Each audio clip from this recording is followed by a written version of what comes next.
Today I'm going to talk about solving genome puzzles. So before we start our talk, I would like to ask you to think about a question. It's called a book problem. So say we have a bunch of books, an unknown number of books. They are the same books, but we put these books into the paper shredder. And after that, what we have is just many small pieces from the book. And the question is, how can we put these small pieces together back to reconstruct the original book? So this is so-called the book problem, and you can take a few seconds to think about what would be your strategy to solve this problem. So if I'm the one to want to solve this book problem, I would think about this as an overlapping puzzle. So for example, I have the bottom, these are two pieces of paper that I found out from the paper shredder. And I try to find the same information on these two individual pieces of paper. Then I try to find that, okay, they are the same piece of information, then I can think that they are the overlapping information, then I can put them together. And if I'm lucky enough, then I can find more of these overlapping information, then I can finally reconstruct the whole book. And why do I talk about the book problem? What is the relationship between the book problem and our human genome? So think of our human genome. Our human genome is essentially a book, a really long book with 3 billion characters and written in the alphabet of A, T, C, and G. And if you're interested, you can even find a printed copy of our human genome in the Wellcome collection in London. And it has lots of these books, and these books are telling us what are our genome, written in ATCG, which are 3 billion characters. And one question is, you will think that how did we get this 3 billion character long book? So this thanks for our Human Genome project. So in year 1990, so the public Human Genome Project was founded, headed by Francis Collins, and this is considered one of the largest international collaboration project in the history, and they aim to complete the human genome by year 2005. And in 1997, Craig Venter, a private investor, he actually founded a private firm called Cellular Genomics, and it aims to sequence the human genome, be ahead of the public project. But in year 2000, they collaborated and produced the first human genome. Thanks to the US government, Bill Clinton, they tried to make both of them collaborate on this project. And then finally, in year 2000, we sequenced our first human genome with 3 billion characters long.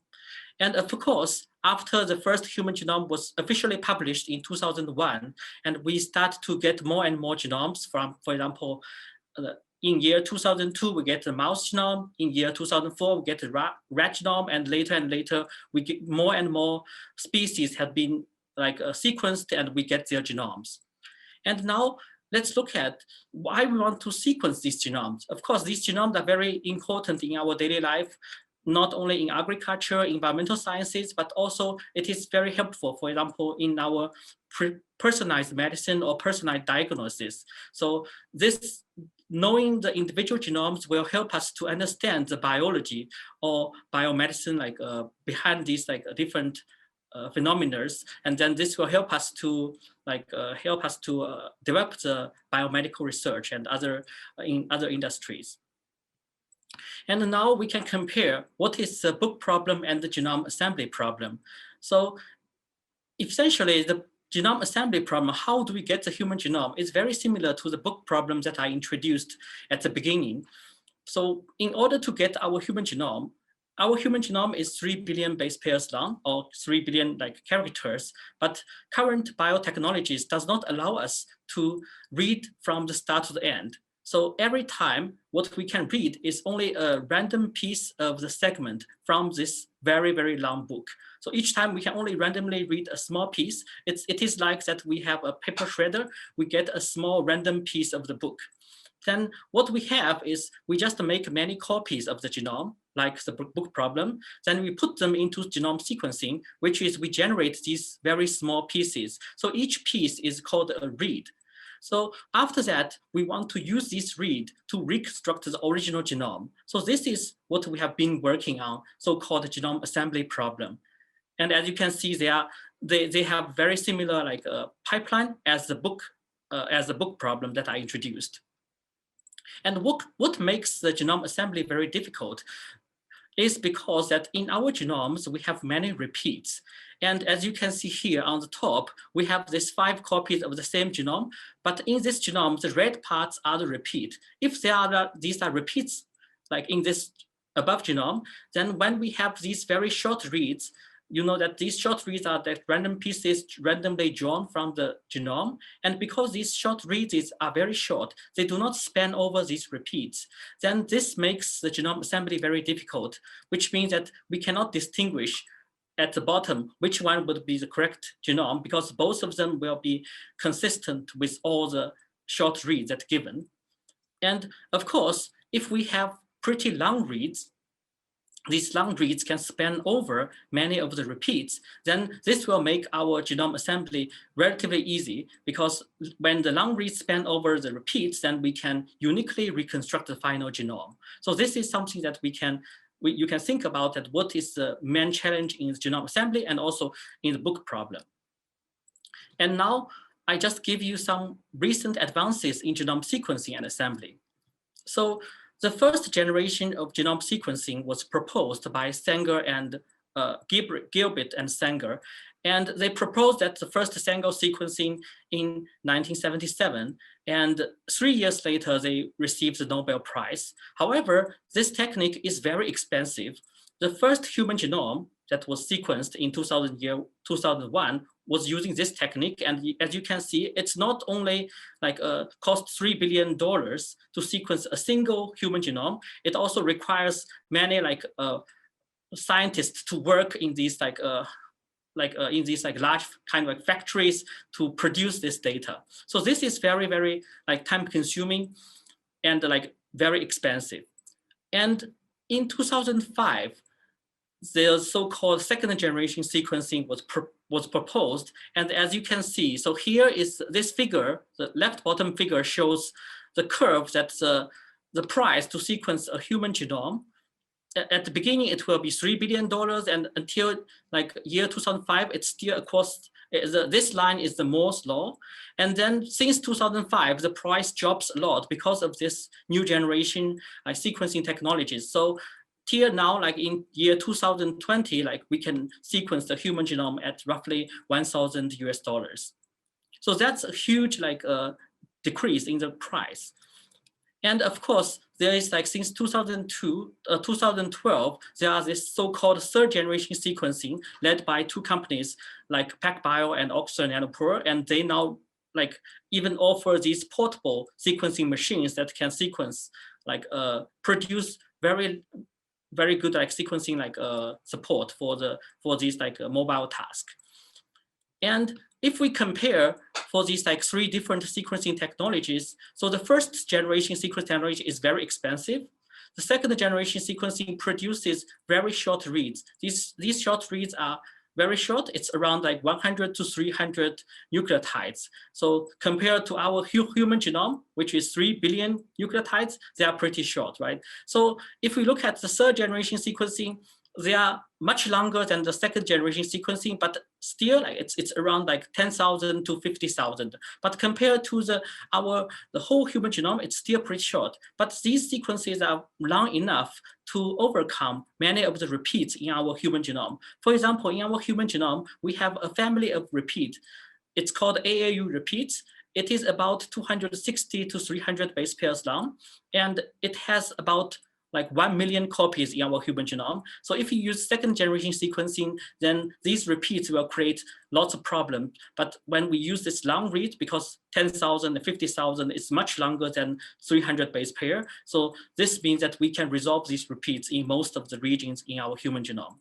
However, this third generation sequencing is not like a free lunch for us, because second generation sequencing, we have very high accuracy. The error rate is around 0.1% to 1% when we read the actual sequence. However, the third generation sequencing technologies, while it produces very much longer reads, it also comes with relatively low accuracy. So typically we'll have 5% to 15% error rate. So this created much like computational challenges. How can we assemble these low accurate reads back into the accurate genome? So this gave us the problem. And of course, for the second generation sequencing techniques, there already exist many assembly algorithms, but for the third generation sequencing techniques that we still lack of assembly algorithm. So today we are going to talk about what is the mathematical models behind these assembly algorithms and how can we generalize it to handle these long and error-prone reads. So let's start from so-called Debrine graph approach. So this is named after the Debrine graph model. So after a Dutch mathematician, and he proposed this model in like 1945. So let's look at the problem. So given, say, on the left, we have a set of reads. So remember, these reads are randomly sampled sequences from the original genome, but the original genome is still unknown. We don't know which genome it is, but these are the pieces of reads that we randomly drawn from the genome. And we recently, the computer scientists proposed that we try to use so-called the Debrine graph approach. So you see there's a graph. So Debrine proposed in 1945 how to represent sequences as a graph. So in your mind, that what would be graph? Graph basically contains two main like components. What are the vertices and what are the edges? So think about, like, if we have the left-hand side, we have all the reads, and how can we represent these reads, these sequences, as a graph? And this is something that is very interesting. So now I will let you know how mathematicians looking at these reads, how they can transform these reads into a graph and later be used to recover the genome sequence. So the idea is, given these reads, I first try to design what are the vertices. How can we design some vertices of the reads? So one idea is I try to use the k-mers in these reads as vertices. So here I take k equal to 2, which means is length 2 substring of these reads. So for example, here, the first read is CATC. So it contains 3 k-mers, CA, AT, and TC. And how can I represent this read as k-mers? I can just represent this as CA as the first row. You can see CA, AT, and TC. And similarly, I can get all the k-mers. Here are, in this example, we use tumors. We can get all the tumors in all the reads and find all these are vertices. But how can I represent the reads? Because I know in this read, CA is before AT and AT is before TC. How can I represent this ordering information? So in order to capture the ordering information in these reads, what we do is we simply add edges into this. So we can add edges from pointing from CA to AT and then AT to TC to represent their order in the original read. So in this case, when we model these edges and vertices, what we have is we can translate all the reads, each read as a pass, passing through its k-mers. So this is the idea that how can we represent sequences into graphs. But still, currently we still have each read as a pass. But how can we detect, as I said in the book problem, the most important thing is we want to detect overlapping information between these reads. Then how can we efficiently detect overlapping information from the reads? So the idea is, once I get these reads as pass, so I try to glue identically labeled vertices. For example, here, as you can see, this CA appears, CA, this vertex appears in the first read. It also appears in the second read, and third read, fourth read. But we don't want to have 4 different vertices in the graph to represent the same CA. So we want to glue identically labeled vertices to build such a graph. So this is the essential idea in the Debrine graph approach. So we translate these reads into passes. Here, as you can see, we have all these passes.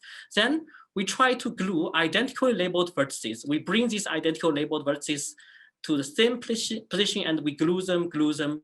And finally, if we glue all the identical label vertices, what we have is such a graph. And this graph contains the k-mer information from the reads, and now each read is embedded in this graph. And what would be our goal? What would we do is what we want to use this graph to reconstruct the original sequence, the genome sequence that is consistent with all these reads. Then how should we do that? The idea is quite simple. I just try to traverse this graph. So for example, I start from CA, then I traverse this graph through this first edge from CA to AT, then I build this CAT, and then later I can traverse again from AT to TC, then I build this CATC, this graph, then I can continue from TC to CA, and then I traverse this TC to CA again, I back to CA, but then after I go back to CA, then I need to find another place to continue the traverse. Then I will go to CA to AG, and in the same time, I'm trying to like reconstruct the genome sequence, the unknown genome sequence.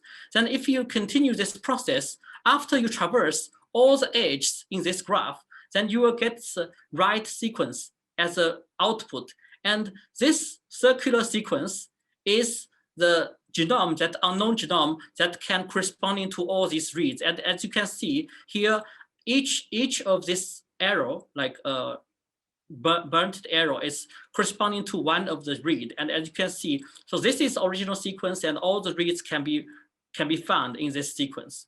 And what is the mathematical problem in this graph is we want to find a path that visits each edge exactly once.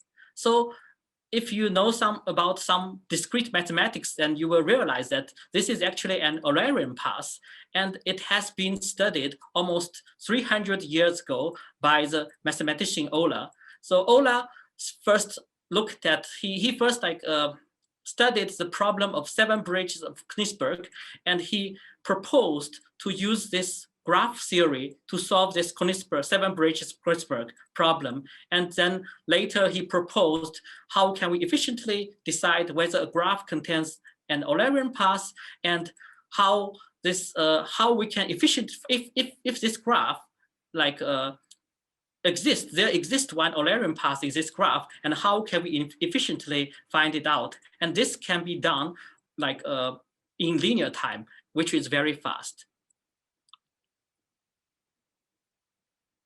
Yeah, so some student asked, how do you know the start point of the debris graph approach? And this is a very good question. So here in this case, like in our like example, because it's a circular genome, so we don't need to worry about the start point. We can start from any point and then follow the Eulerian path. But in the case of linear sequences, we do need to find some Eulerian, the start of the point. And usually, if you think about in the perfect case, how to find the start is the start vertex usually do not have any incoming edges.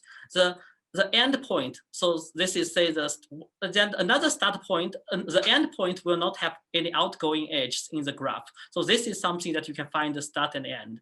And of course, like in reality, things gets very complicated. There's lots of like graph simplification like approach that are needed. Yes, and another student asked like, will there be more than one path, and will the sequence be different? So this is actually a very good question. I will try to cover this like in the later. This is actually happened. So not all the debris graph, not all the Eulerian paths in the debris graph like corresponding to the our genome. Only one of the Eulerian paths, and we need to find that the one that corresponding to the original sequence. That's a very good question. Okay, so now let's look at the debris graph, how to choose k-mers in the debris graph. So as you can see, is the debris graph, how to build the debris graph, the most important thing is we need to choose k-mers as the vertices from the read to build the debris graph. Then let's see, how do we choose the debris graph? So the first question related to the student. So if we choose a very small values of k, then the graph will become very tangled. It will be very tangled, which means that it's very connected. Then we will have too many passes, Eulerian passes, and then we need to decide which Eulerian pass corresponds to the original genome. That's one problem, right? And another problem is that if we choose the larger value of k, because these genome sequencing, they are not free of error. When we read a subsequence, we still contain many errors. So if k is pretty large, then we will contain many incorrect sequences in this case. So this is something that we want to like avoid to like happen. And if we take a look at the second generation sequencing, because the error rate is pretty low, it's like 0.1 to 1%. So we can still always find a variable range of k that can build this kind of debriefing graph. For example, usually we select k from 21 to 55, even sometimes to 127. So this is something that we can choose k. However, when we have a third generation sequencing, as the error rate jumps to 5% to 15%, then most of the k-mers will contain errors. For example, even we choose k equal to 21, because k cannot be too small, when we choose a reasonably large k, then most of the 21 mers, they will contain at least one error or maybe more errors. Then these k-mers will create some problems. So this is the challenge in the debriefing graph. If we want to, because debriefing graph was originally proposed to assemble these short and accurate reads from the second generation sequencing, but how to adapt that to the third generation sequencing, it's still unknown. So this is what we have been working on, the new models and algorithms in genome assembly that can work on both short and accurate sequences, but also long and in error-prone sequences. So let's revisit the idea of the debriefing graph. So in the debriefing graph, again, we have the reads on the left, and now we have these reads as passes, then we build the debriefing graph. However, in the reality, we know that most of the k-mers in these reads will contain some errors, and we don't want to model these erroneous k-mers as vertices in the graph, because if we model them as erroneous k-mers in the vertices in the graph, then it will create problems when we are trying to look for Eulerian passes to output the final genome. So the idea is, can we actually think about a new way, since not all the k-mers will be correct? So say if we know how to pick the correct k-mers from the reads, then if we only use these correct k-mers to build the debriefing graph, we may still achieve the same goal, but without introducing these erroneous k-mers. So the idea is, why do we always want to use all k-mers in the reads as vertices? What about if we use some k-mers in the reads as vertices? So here on the left-hand side, you can see we did not choose all the k-mers in the reads as vertices. We only choose a subset of k-mers in the reads as in the vertices. And again, we can translate all the reads as passes, only passing these particular k-mers. And after that, what we can do is we can still glue the identically labeled vertices and produce this so-called A-brain graph. And this A-brain graph, if you compare it with the original debriefing graph, actually it is also even simpler. And also, although the original debriefing graph has different routing, Eulerian passes, this A-brain graph even have a smaller number of Eulerian passes, and it can even improve our assembly result. Finally, how can we finally get the final genome? So this is the first idea, that we can actually extend the existing model, and then we just use some, but not all the k-mers. And of course, we want to use those k-mers that are most likely to be correct. So this gives us the first challenge. How can we find those k-mers from the long reads that they are almost correct? So we propose that to use a k-mer frequency spectrum to find out what are the correct k-mers, to keep as many correct k-mers as possible and filter out these incorrect k-mers or repetitive k-mers. And because repetitive k-mers will make our graph very tangled, and incorrect k-mers will make our graph incorrect. So the first motivation, innovation in our work is we try to look at, so this is a figure that we actually get all the k-mers from the long reads. And as you can see, we can always find a range of the k-mers with the x-axis is the frequency of the k-mers in all reads, and the y-axis is the count of these k-mers. And as you can see, we can always use statistical model to estimate. So the green part, so there are three different colors. The the blue color is these k-mers are containing some errors, and the red color k-mers, they are repetitive k-mer, which means that they repeat in the genome, and the green ones are these unique and only appear once in this genome, unique and correct k-mers in the genome.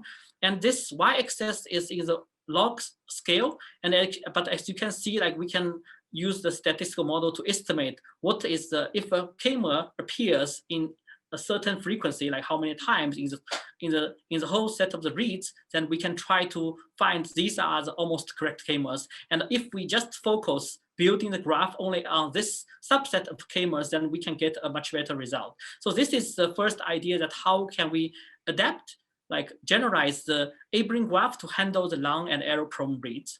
And the second challenge is in the Abring graph, because the reads are very accurate, and even if this is the correct path, these are called small bubbles, and these are caused by small errors in the reads. But more or less, you can still find out the path in the genome.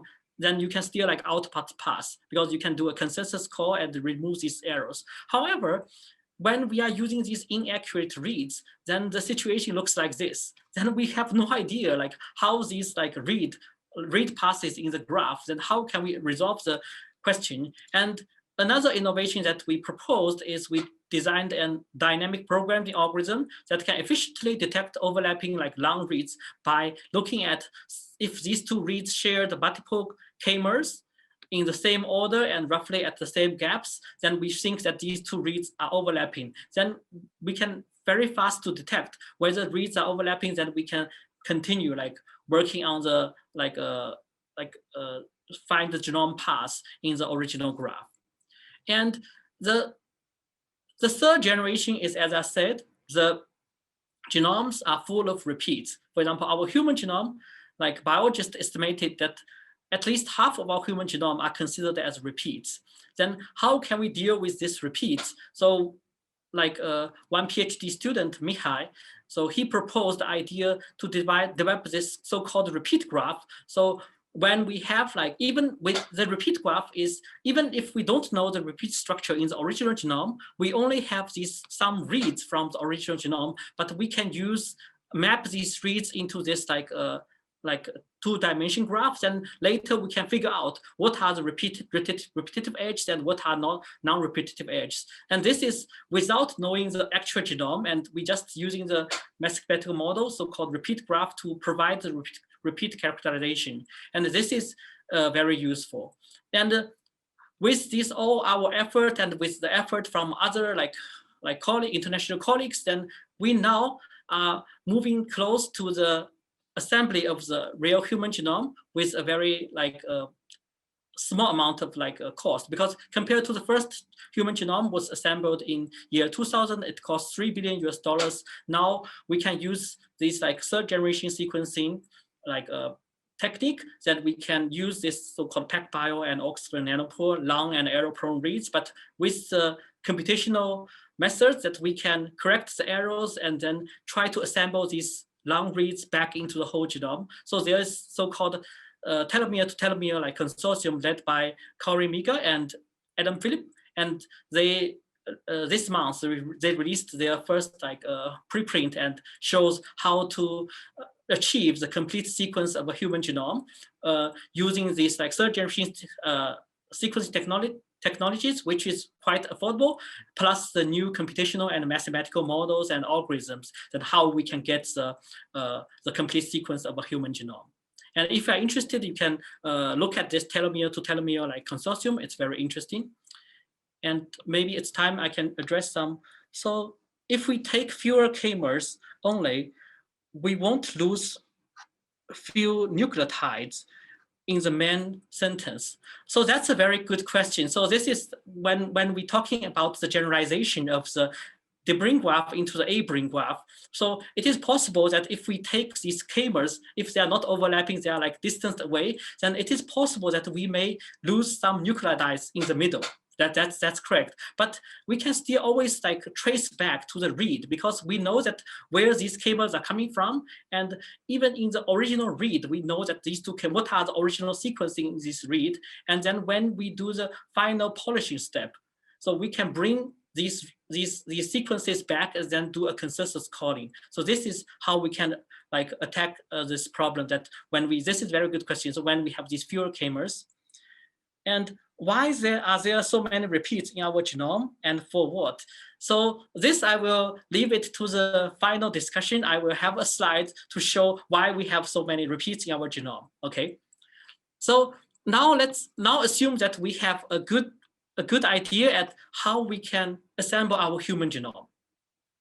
But this is not the end. This is just the beginning. So if you look at our human body, so our human genome, our human cells is not the major part of our like human body. So if you look at on the left, so in our human genome, like our like human cells is about 30 trillion, but the bacteria and fungi cells in our human body is about 100 trillion. So our human cells is about only 30% of the whole genome that contained in our human body. And moreover, if you look at the unique genes in our human body, so genes are these functional units in our genomes. And if you look at these functional units in our genome, and you will find that human genome only contains 23,000 genes. However, our microbiome lived in our human body contains 2 million, which means that 99% of the functional units, like genomic units in our human body, are not the human genes and also other microbial genes. And this opens a new question, whether these microbial genes will contribute to our health or disease. And many studies has shown that not only our human, we have these genetic diseases or the health state, but these microbiomes that in our human bodies are very important. So this raises this question, and we want to figure out what are these bacterial genomes lived in our human body, in our gut or mouth or other like organs, and what they are doing and how abundant they are. So this moves on to looking at one single genome to many genomes at a time. And this is so-called metagenomics analysis. So metagenomics analysis, we have like done lots of different like techniques. They can say we can take something from the space, we can take some like lake water, some soil, or in some like human tissues. Then we can take that sample. Then we try to figure out how many different bacteria are there in this sample, and what are they doing, and what's the abundance of them. So these are very interesting questions in this problem. And I would like refer this problem as the library problem. So the library problem, you think about that you have a library, it contains like many books, and different books may have different copies. And what we did is we put them into the paper shredder again. And what we have are, again, these many pieces of paper. And what we want to do is we want to reconstruct, okay, which books are there and how many copies are them. And then we can provide this information to the biomedical or biologist. Then they can figure out what are their functions. But at first, we want to figure out what are they and how abundant are they. So this is the importance of the metagenomic analysis. So this is similar to the library problem. So in metagenomic analysis, we usually have a mixed sample, and then we put them into the sequencing machine. What we have is all these reads. However, we don't know, like in the previous genome assembly problem, we know that all these reads, all these small segments, all come from the same species. But now, no, these reads may come from many different species, and we don't even know like which read comes from which species, right? But finally, what we want is we want to find these different genomes. How many are they? For example, here there are 4 genomes, and what are their like genome sequences? So this is, compared to genome sequencing, this is a more challenging computational task. And what can we do? So the traditional method, what we have worked on is they look at these metagenomic sequences, then they directly put these genomes into a sequencing machine and derive these short reads. And after we get these short reads, we get these contigs. And after we get the contigs, then we assemble them into contigs. And after we contigs, then we put them into different bins. So these contigs are now in different bins, each bin corresponding to different species. Then finally, we can characterize like what are the partial or complete genomes from these species. And the idea is like what I will focus on is how can we actually do this binning? So put these context into different bins. So one idea is if I have a database which contains all these genome sequences, then I can just refer to like if I have all the books ready, when I take a small piece, I just compare to that book. Okay, this belongs to this book, so it's pretty easy. But however, usually this database does not exist because in metagenomics, most likely that we don't even know what are the species in our human body or in some like space or in some oil or lakes, that we don't have any other idea. So what we need to do is so-called reference-free. So we have to do this reference-free reconstruction of the reads.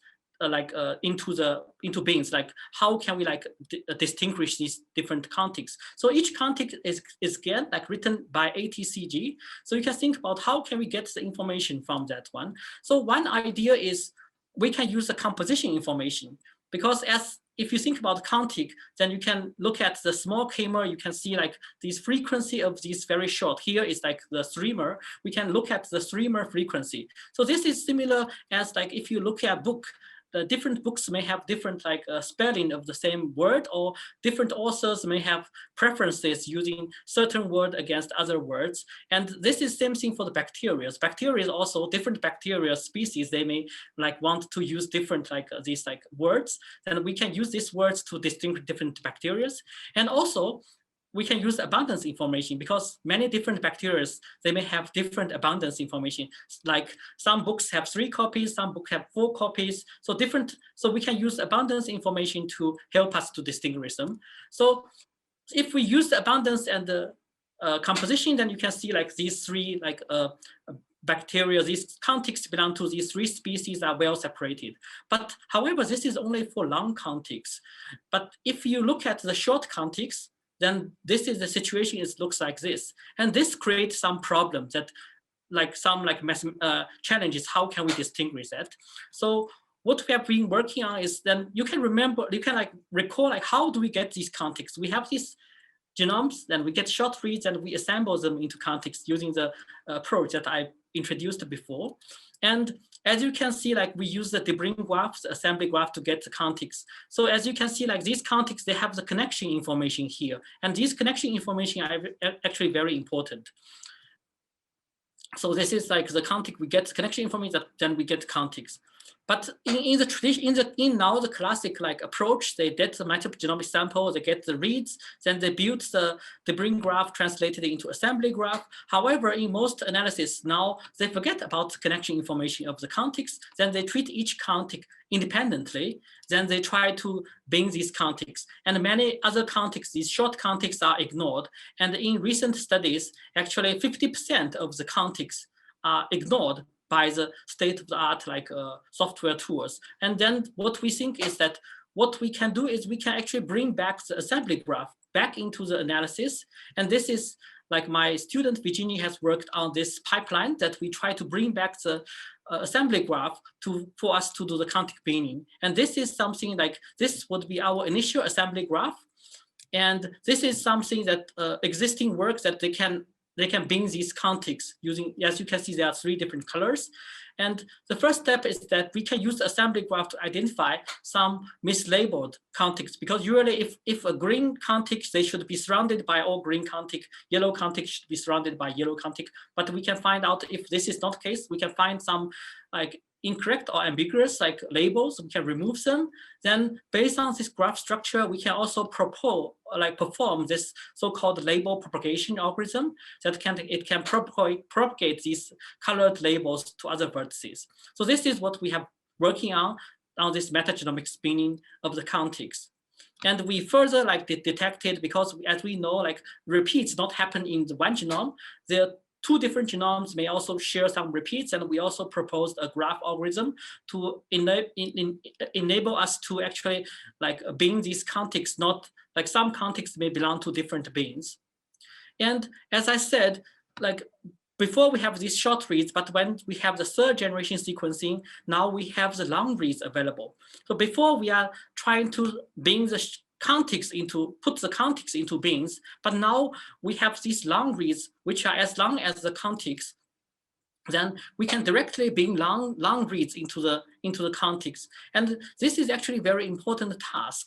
So I would introduce like how we can bring why we can bring the long reads into bins that will actually help our study. So this is one work that done by my PhD student Anuradha, and he actually developed this so-called MetaBCLR, like the binning tool, and this allows us to actually study the adult coral genomes probably like without any contaminations for the first time. So when you think about the coral genomes, so many biologists, they want to collect the pure coral genome. They can only wait in the mid-November or early December when the coral are sperming, then they collect the pure coral genomes, because otherwise, if you directly look at the adult coral genome, there will be some symbionts and corals, they live together. And when you take any sample, it's always a contamination that with both the coral genomes and the symbiont genomes. And when we don't have any chance to separate them in advance, then it's become very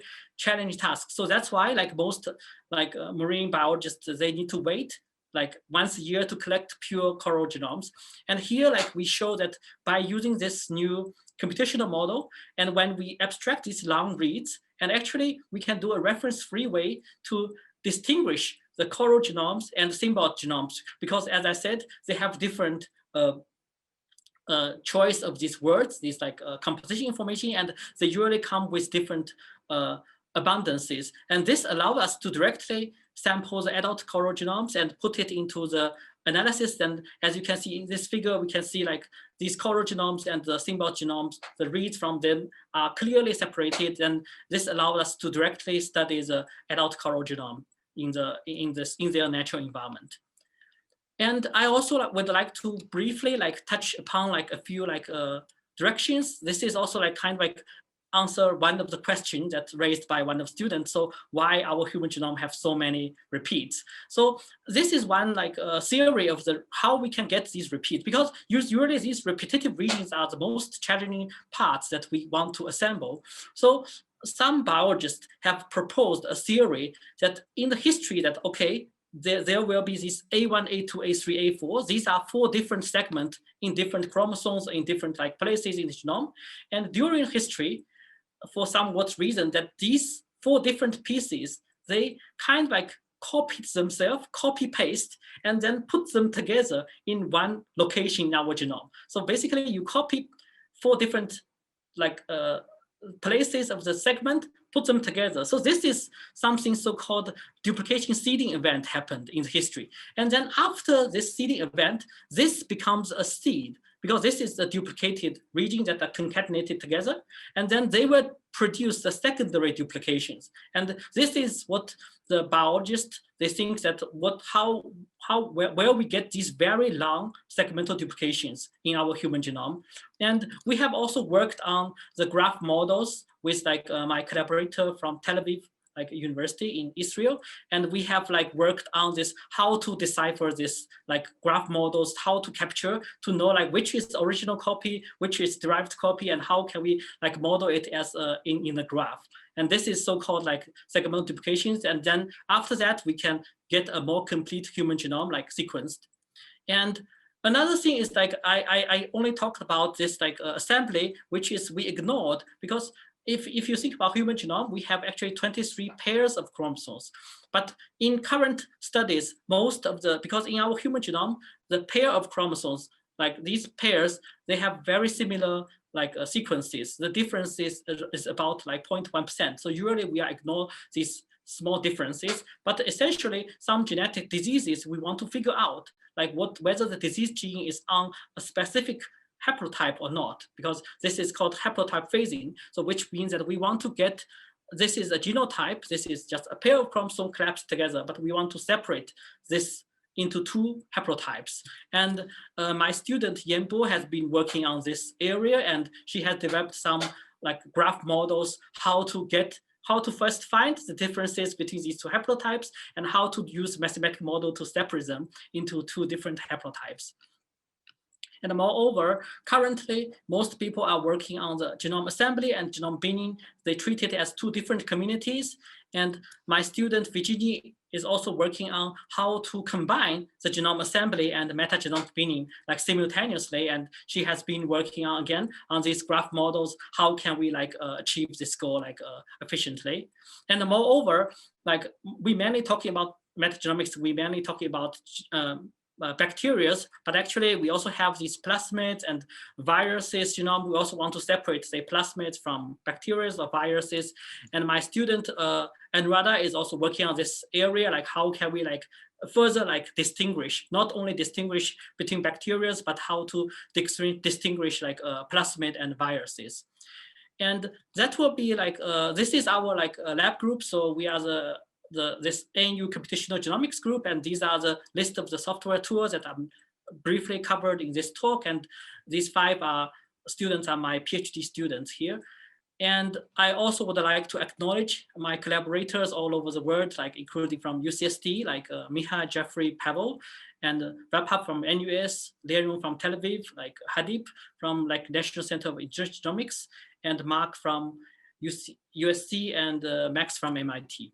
So that's mainly for my talk. And at last, I would have the Q&A session. And then before the Q&A session, I want to give you a bit story about the 7 bridges of Königsberg.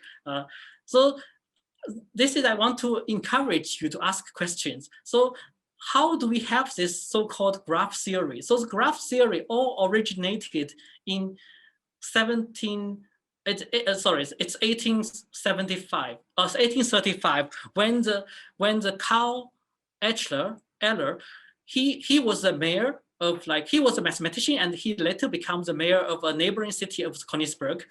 And one day he was fascinated by this Königsberg. There's these rivers and bridges, and he thinks about the problem that whether there exists one tour that can travel each bridge exactly once.